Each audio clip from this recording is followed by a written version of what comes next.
Was suchst du?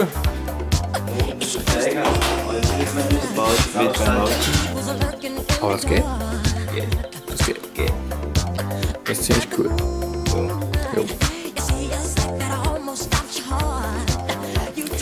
Wenn dem Maucksch langweilig ist, dann verkriecht er sich in seine Werkstatt und baut ja Fahrräder.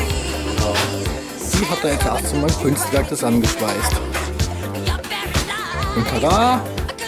Wie neu. Für Werkzeug haben wir kein Geld. Also, müssen wir das Geld besorgen. Da müssen wir das Geld besorgen.